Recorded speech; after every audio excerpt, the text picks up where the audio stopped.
I decided to leave Taiwan. Okay. I was tired of Taiwan because Taiwan is super boring. So I bought a GoPro and I was like, okay, I'm gonna record a video. Yeah. And I would never have to come back to Taiwan again. 我要一杯黑糖珍珠奶茶，不用珍珠，谢谢。And this clerk, he was like, 什么意思? So I was like, 微糖，少冰。等一下，什么意思？袋子。and I was like, and this guy was like, what are you talking about, man? Hello everyone, Amadeus here, and today I have a new episode for you. So I'll tell you a short story. So whenever people ask me where I'm from, I say I'm from Poland. I say, oh, Poland is so cold. How can you like live in Taiwan? It's too hot for you. It's not that bad. Like imagine I'm from Sweden. Why am I saying this? So everybody say hello to Lucas.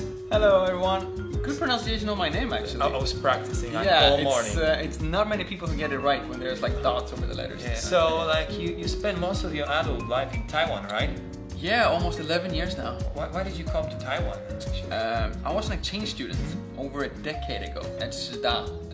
No, sorry, 东吴大学. It was before the 3G. Yeah, it was before Google Maps. Oh boy. Yeah, it was before Google Maps. It was before Google Translate.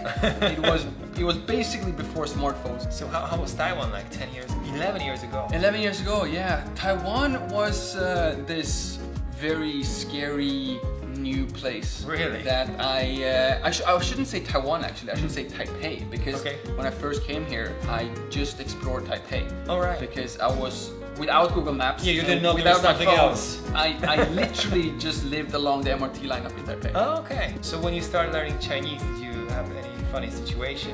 Yeah, I tried to. Okay, so backstory here is that when I came to Taiwan, I loved milk tea.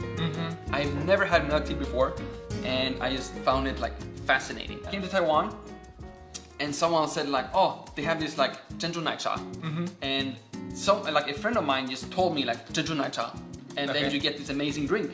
And this was before I actually learned it. I didn't see the characters. I didn't know anything. I just knew that if I make that sound, 珍珠奶茶, then I would get this amazing drink you like.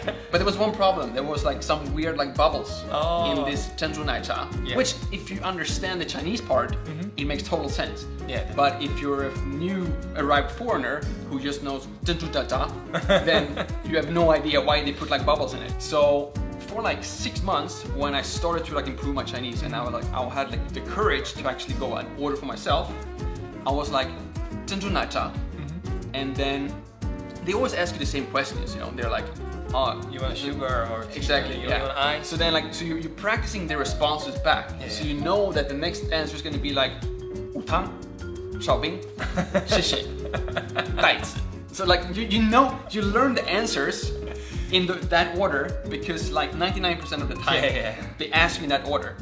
So I went up and like 珍珠奶茶微糖少冰袋子谢谢 And the problem was that I didn't like the bubbles, right? Okay. So I would drink the milk tea, and then when there was only bubbles left, I would throw it out. For some reason, I talked about this in class, and then my teacher was like, Lucas, 大笨蛋, if you don't like the bubbles, 你不用整除. What's that word? So you can actually tell them, 我不要整除. Yeah. That was the instructions I got from my teacher. So the next day, I go up to the same store and I say, 一杯珍珠奶茶不用珍珠谢谢 And you know, the problem with Taiwanese people is that they're so polite. Yeah, they want to So like even with this sentence, they're like, oh, 你的中文好标准哦 wow, 你的中文好厉害 But obviously, there wasn't like logic. So nobody fixed you. Nobody fixed that. So nobody fixed me for like another 6 months until my Chinese improved a little bit and I recognized more characters and I saw on a sign that they had 黑糖珍珠奶茶. So I was like, wow, they have like 黑糖珍珠奶茶. Okay, I go into the store and they're like, 我要一杯黑糖珍珠奶茶不用珍珠谢谢 And this clerk, he was like, 什么意思? But my Chinese was still like not good enough to have a proper conversation. So I was like, 微糖少冰 等一下什么意思袋子 And this guy was like, what are you talking about, man? After going back and forth forever, he was like, how? Okay, he just got tired of the whole conversation. He just gave me a glass of milk. and then I saw the milk, and that's when it's like, okay. You did the math. Now I understand what happened. We don't talk too much about work here, but you know, you become a YouTuber a few years ago, and I see your channel like growing and growing, and congratulations, that is a really good job. Thank you. And what like make you do that? Why did you start, and what like motivates you to do it more and more? And you now are finally like full-time YouTuber, right? Yes. I wish I had a better answer to this, but the answer for why I started YouTube is actually because I decided to leave Taiwan. Okay. I was tired of Taiwan. Really? I wanted to move home. You want to get out from Taiwan, so to start a YouTube channel with Chinese subtitles? No, so I did not start with Chinese subtitles. Okay. Okay, here is the story. So I had already decided that 6 months from now I'm gonna move home because Taiwan is super boring, nothing interesting. So I was like, you know what? This is enough. I'm gonna move back home. But I knew that there were a few places in Taiwan I was actually gonna miss. Yeah. Teapot Mountain. Yeah. And Kenting. Oh yeah. So, it's very extreme though. Yes. But I was like, okay, if I go back home, I would miss those places.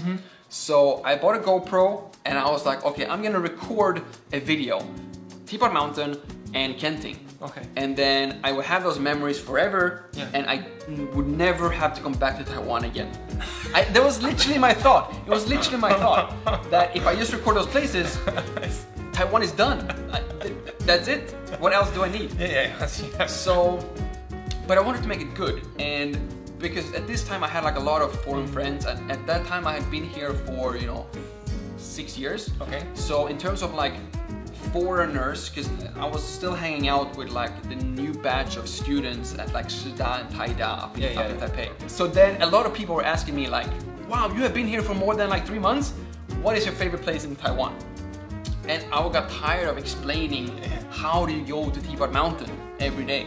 So I decided that I'm gonna go to Teapot Mountain, and I'm also gonna record like an educational video explaining, take bus 1062 from Zhongsha Fuxing. It leaves every 15 minutes. Very Swedish, like efficient, like I don't need to explain it every single time. Like, here is the link, watch it. Exactly. Even to this day, I have been there like 5-6 times since I started YouTube, but Taiwanese people still have not been to Teapot Mountain. So that's when I started to like understand that I could actually make videos and Taiwanese people would be interested as well.